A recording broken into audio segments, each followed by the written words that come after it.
많이들 드시는데 건강에 도움이 되는 게 맞아요?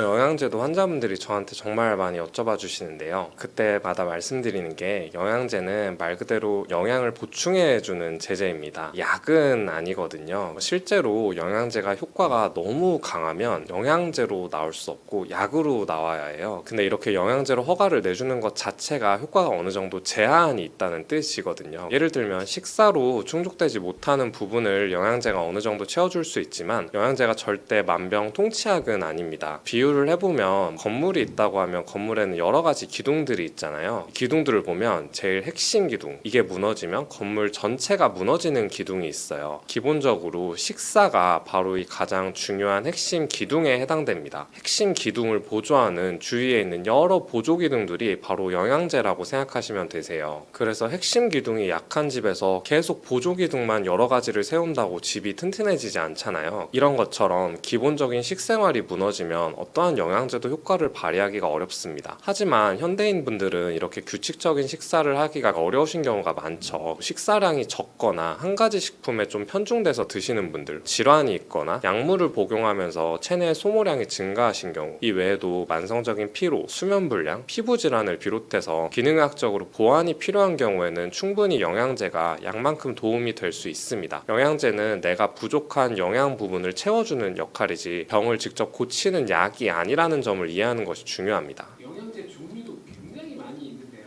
그 중에서 주의해서 먹어야 될 영양제가 있을까요? 기본적으로 모든 영양제가 무조건 많이 먹어서 안전하지는 않습니다. 특히 요즘은 고용량 복용이 유행인데 고용량으로 특정 영양제를 장기간 복용했을 때 오히려 부작용이 나타나거나 아니면 간이나 신장에 부담이 생길 수 있는 영양제들이 존재해요. 대표적으로 예시를 들면 많이들 챙겨 드시는 영양제로 비타민C가 있습니다. 이걸 안 드시는 분이 사실 찾기가 힘들죠. 비타민C는 대표적인 수용성 항산화 물질로 면역력 향상, 피로 회복, 피부 미용 등을 이유로 많은 사람들이 복용을 하고 있습니다. 그런데 이런 분들은 좀 주의가 필요해요. 예를 들면 고용량으로 복용했을 때는 소화기를 자극해서 위상 과다를 일으키거나 속쓰림, 위염을 유발할 수 있습니다. 결석이 있으신 분들도 비타민C가 체내에서 대사되면서 옥살산이라는 물질로 변환이 되는데 이런 옥살산은 칼슘과 결합을 해서 결석을 유발할 수 있거든요. 그래서 결석이 있으신 분들도 이런 비타민C를 함부로 섭취하시면 안 되고요. 그 다음 비타민C를 많이 드시는 이유가 이게 어느 정도는 흡수가 되고 나머지는 수용성이니까 몸에서 다 빠져나간다고 해서 이제 많이 복용을 하시는 건데 이때 몸에서 빠져나갈 때 신장을 통해서 배설이 됩니다. 신장 기능이 떨어지신 분들도 이런 비타민C를 고용량으로 복용하시는 건 주의가 필요합니다. 특히 여성분들께서 어지럼증이 나타나면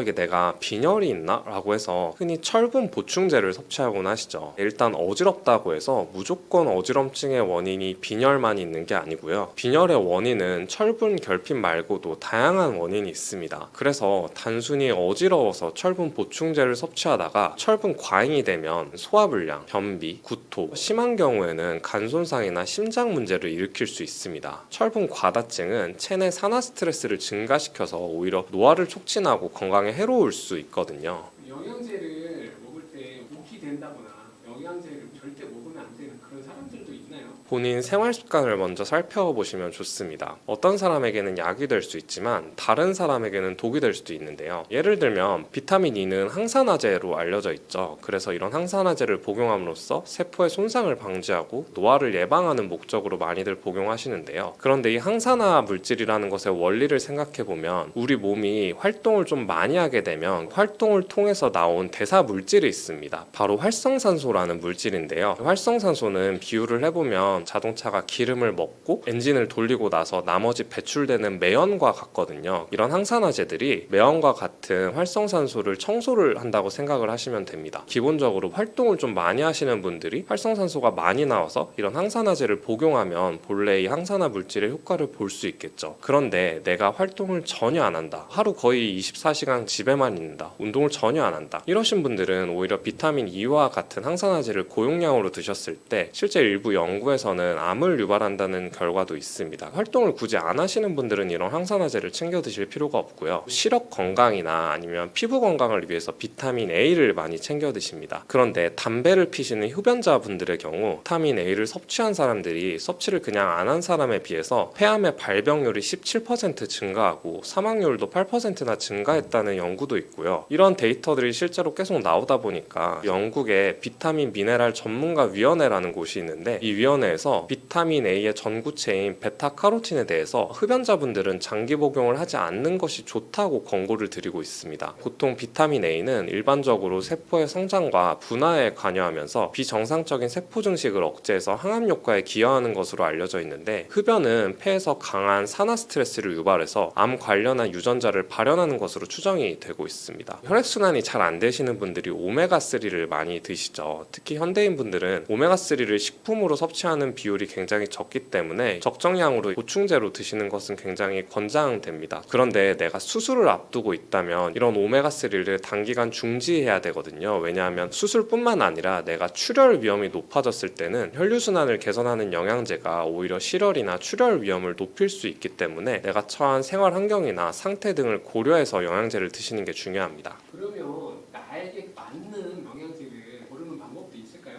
가장 좋은 방법은 본인의 식습관, 체질, 증상, 혈액 검사 등 건강 상태를 바탕으로 맞춰서 설계를 하는 것입니다. 가장 나쁜 게 나 그냥 피곤하니까 비타민 먹어야겠다. 면역력에 좋다고 하니까 유산균을 먹어야겠다. 이런 식으로 무작정 섭취를 하기 쉽거든요. 이렇게 접근을 하시는 게 좋습니다. 첫 번째로 최근 3개월 내에 내가 가장 불편한 증상이 어떤 건지 한번 살펴보세요. 예를 들면 내가 피곤하다, 잠이 잘 오지 않는다, 소화가 잘 안 된다, 집중력이 떨어진다 이런 증상들을 체크하고 원인이 뭔지 어떤 영양소의 부족 때문인지 체크를 해보시고 드시는 게 좋고요. 최근에 건강검진을 하셨다면 어떤 성분들이 부족한지 결과에 다 나오거든요. 대표적으로 비타민 D, 간 수치가 높다거나 혈당 문제가 있다던가 이렇게 문제가 있을 때 부족한 부분을 채워서 드시면 좋고요. 평상시에 먹는 식단 패턴도 중요합니다. 고기를 많이 먹고 채소를 잘 먹지 않는다고 하면 유산균 같은 것들을 챙겨 드시는 게 좋고요. 혹은 나는 고기는 잘 못 먹고 채식 위주나 샐러드만 먹어 이러신 분들은 단백질 보충제를 드시는 것도 도움이 됩니다. 내가 먹지 못하는 음식, 자주 거르는 식사 같은 것들도 한번 체크를 해보시고요. 나머지로는 기본적으로 자기가 가지고 있는 체질, 찬 음식에 약한지, 뜨거운 음식을 먹지 못하는지, 쉽게 체하는지 이런 것들을 확인하시는 게 좋습니다. 비유를 하면 몸이라는 토양에 어떤 비료가 필요한지는 토양 분석을 해야 이제 알 수 있거든요. 이것과 같다고 생각하시면 됩니다. 무조건 피곤하다고 해서 홍삼을 먹으면 열이 많은 체질이신 분들은 오히려 안면 홍조나 여드름이 날 수 있고요. 또 면역력이 떨어져서 감기에 잘 걸린다고 유산균을 무작정 섭취하면 오히려 복부 팽만감을 유발하거나 설사를 유발할 수 있습니다. 그렇다면 원장님 같은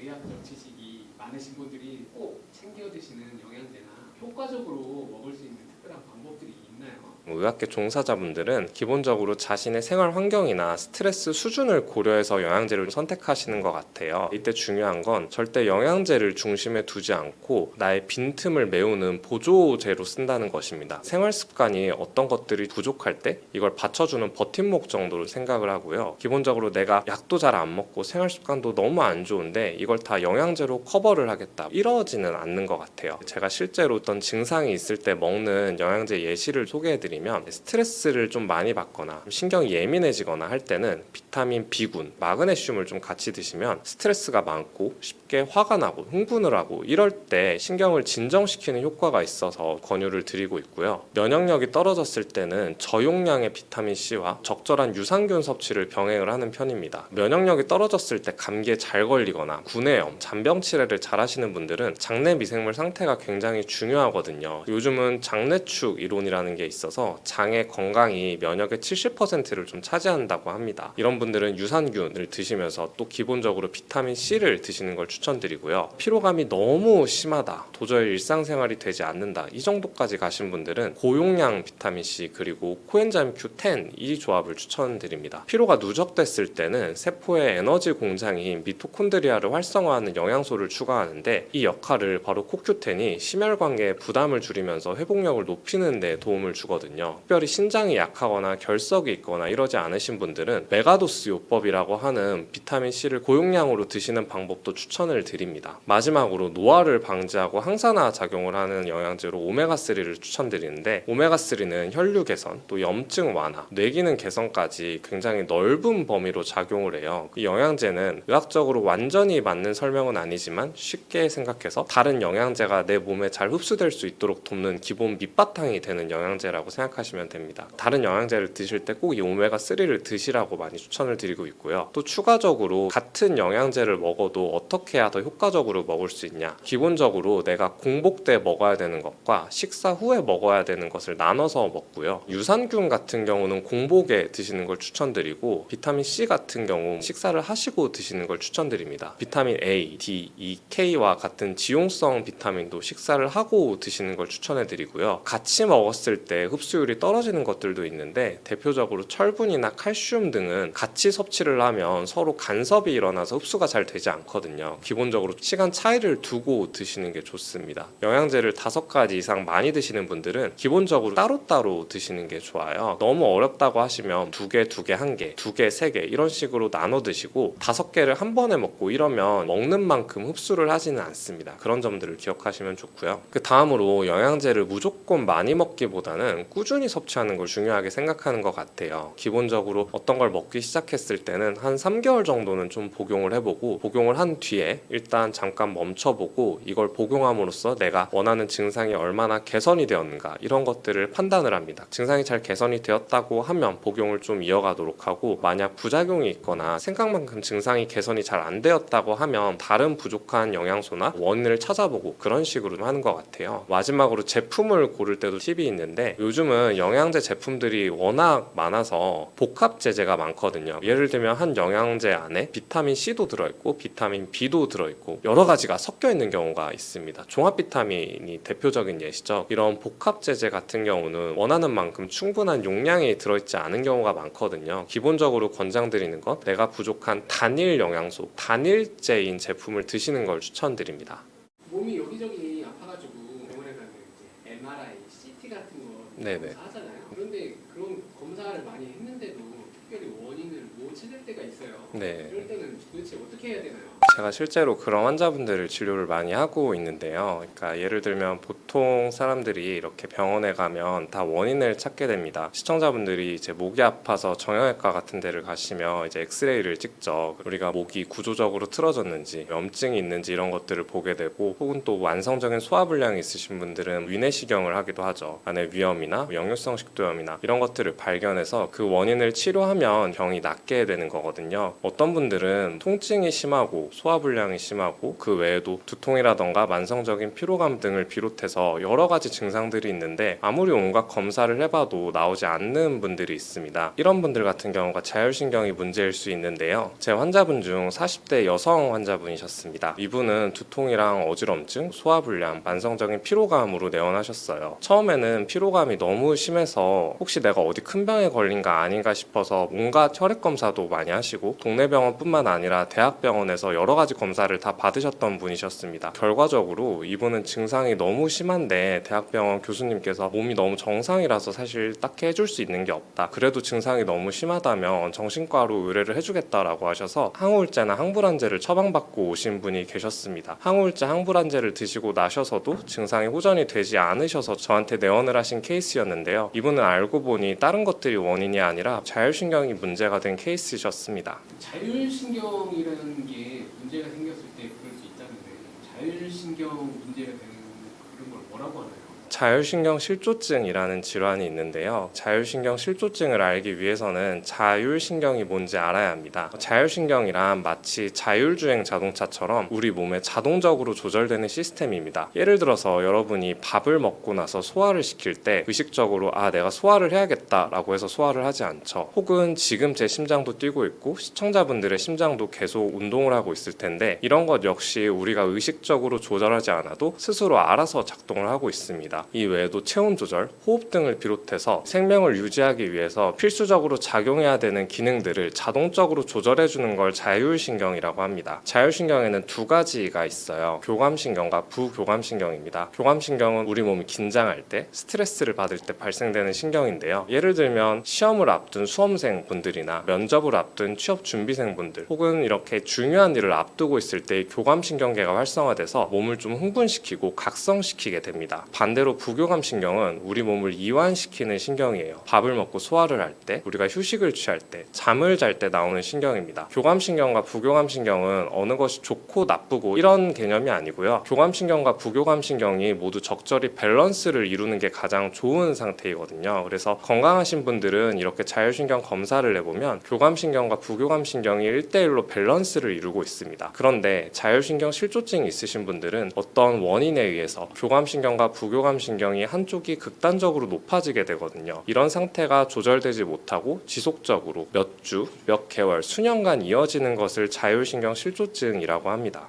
교감신경, 부교감신경이 균형이 깨진 걸 자율신경 실조증이라고 한다고 하셨잖아요. 그럼 평상시 이제 내 몸에 어떤 증상이 나타날 때 균형이 깨진 건가라고 판단할 수 있을까요? 사실 교감신경과 부교감신경은 항상 1대1로 있지는 않고 건강한 사람도 하루에 수십 번 왔다 갔다 합니다. 예를 들면 100m를 전속력으로 달리기를 해보시면 숨도 가쁘게 쉬게 되고 심장도 빨리 뛰고 하시는 걸 느껴본 적이 있으시죠? 얼굴에 열도 오르고 심하면 땀이 나기도 합니다. 그런데 이런 상태가 1, 2분, 길어봤자 5분 내에 진정이 돼서 빨라졌던 심박수가 가라앉게 되거든요. 그런데 교감신경이 항진이 돼서 문제가 된 자율신경 실조증 환자분들은 내가 이렇게 100m 달리기를 한 것도 아닌데 수시로 심장이 뛰고 두근거리고 열감을 느끼시고 이런 상태가 조절되지 않고 하루 종일 이어지는 경우입니다. 그러니까 이유 없이 불안하거나 심장이 두근거리거나 몸에 열이 나거나 두통이나 목 어깨 결림이 있는 그런 증상들이 있을 때 자율신경 실조증이 있다고 의심해 볼 수 있겠죠. 그러면 단순히 심장이 두근거린다고 해서 자율신경 실조증이 있냐? 그런 것은 아닙니다. 세 가지 기준이 있는데요. 첫 번째로는 증상이 최소 3가지에서 5가지 혹은 그 이상으로 복합적으로 나타나는 것이 특징입니다. 이런 증상들은 두통이나 어지럼증 혹은 불안이나 공황 같은 근골격계, 내과 질환, 정신과 질환을 막론하고 여러 가지로 나타날 수 있고요. 이런 증상들이 전신적이고 복합적으로 나타나게 됩니다. 두 번째로는 이런 증상이 한 부위가 아니라 전신적이고 굉장히 복합적으로 나타납니다. 내가 수족냉증이 있는데 머리가 아프다거나 만성적인 피로감이 있으면서도 목 어깨 결림이 있고 소화불량이 있다던가 이런 식으로 증상이 굉장히 복잡하게 나타나는 특징이 있습니다. 그리고 세 번째로는 이런 증상들이 항상 똑같이 나타나는 것이 아니라 내가 잠을 못 잤을 때, 좋지 않은 음식을 먹었을 때, 스트레스를 받았을 때 이렇게 몸이 많이 예민해지거나 외부 자극을 받았을 때 심해진다는 특징이 있습니다.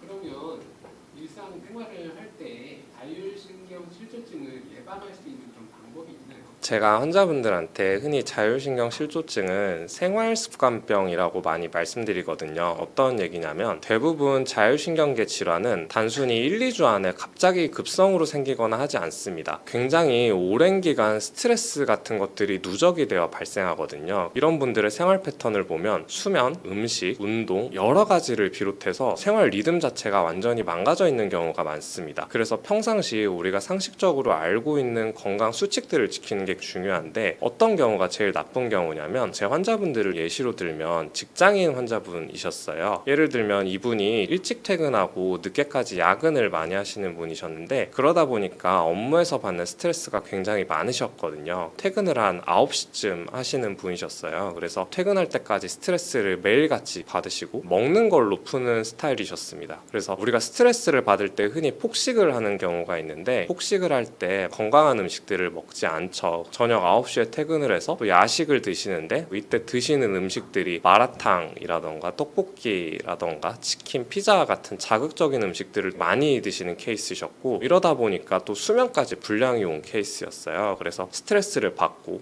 그게 폭식으로 이어지고 다시 수면 불량으로 이어지고 그 상태에서 다음날 다시 스트레스를 받는 이런 케이스셨거든요. 기본적으로 이렇게 일상생활 리듬 자체가 깨졌을 때 자율신경 실조증이 많이 나타납니다. 평상시에 규칙적으로 식사를 하시는 것, 저녁 10시에서 12시 사이에 잠드는 것, 스트레스를 먹는 거나 술, 담배 같은 걸로 풀지 말고 운동이라던가 사회관계라던가 이런 식으로 잘 풀어내는 것, 평상시 스트레스나 외부 자극을 조절하는 게 굉장히 중요합니다. 자율신경 실조증 환자들이 평소에 먹으면 안 되거나 절제를 해야 될 음식들이 따로 있을까요? 시청자분들이 흔히 드시고 계시면서 건강에 아무 상관이 없을 거야 라고 하는 음식이 있어요. 바로 제로 콜라인데요. 제로 콜라뿐만 아니라 다른 제로 음식들이 포함이 됩니다. 왜냐하면 자율신경 실조증은 쉽게 표현하면 내 몸이 너무 긴장이 되고 예민해지고 각성이 돼서 발생하는 질환이거든요. 그런데 대부분 시중에서 판매하는 제로 음식들에 들어가는 대체당은 아스파탐이라는 합성 화합물을 사용합니다. 이 아스파탐의 특징은 중독성이 굉장히 강하고 중추신경계를 흥분시키는 특징이 있어요. 실제로 설탕보다 200배에서 300배 정도 강한 단맛을 내는 것으로 알려져 있고 일부 우울증 환자분들이나 불안장애와 같은 정신과 질환이 있으신 분들에게도 이런 제로 음식을 권고하지 않고 있습니다. 자율신경도 마찬가지로 아스파탐을 계속 섭취하게 되면 몸이 각성이 되거든요. 칼로리는 없지만 몸을 지속적으로 흥분시켜서 자율신경계를 서서히 무너뜨리게 됩니다. 그래서 요즘 많이 말씀드리는 게 제로 음식을 끊으라고 얘기를 드리고 있어요.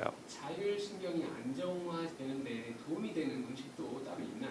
제가 자율신경을 안정화시키는 아주 가성비가 좋은 음식 하나와 정말 효과가 좋은 고가의 약재를 하나씩 설명해 드릴게요. 먼저 가성비가 좋은 음식으로는 계피가 있습니다. 계피의 주성분은 신나말데하이드인데요. 이 성분 덕분에 계피 특유의 향과 맛이 납니다. 그래서 호불호가 좀 갈리곤 하죠. 계피는 기본적으로 따뜻한 성질을 가지고 있어서 특히 몸이 차거나 순환이 잘 되지 않아서 생기는 자율신경 증상에 굉장히 효과적입니다. 예를 들면 손발이 차거나 소화가 잘 안 되는 사람, 긴장을 하면 배가 아프고 몸이 자주 뭉치는 사람에게 아주 적합해요. 왜냐하면 계피의 신나말데하이드 성분이 혈관을 부드럽게 확장을 시켜서 말초 혈류를 개선시켜주고 위장관의 긴장을 풀어서 소화 기능도 부드럽게 만들어주기 때문입니다. 이건 마치 얼어붙은 겨울방에 따뜻한 난로를 켜주는 것처럼 몸 안에 따뜻한 기운이 돌게 해서 자율신경의 긴장을 내려주고요. 기본적으로 계피를 드시는 방법이 여러 가지가 있지만 가장 쉽게 복용할 수 있는 건 차로 드시는 거고요. 따뜻하게 드시는 게 좋습니다. 하루 한 잔 정도 이렇게 계피차를 드시는 것만으로도 속도 편안해지고 몸이 전반적으로 풀어지고 이완되는 느낌을 받을 수 있습니다. 물론 열이 일부 많으신 체질을 가지신 분들, 한의학적으로 소양인 분들이 해당되고요. 얼굴이 자주 붉어지고 혹은 변비가 있으신 분들은 과량 복용하게 되면 주의가 필요하기 때문에 이 점을 기억해 주시면 좋습니다. 두 번째로는 사양이 있습니다. 사양은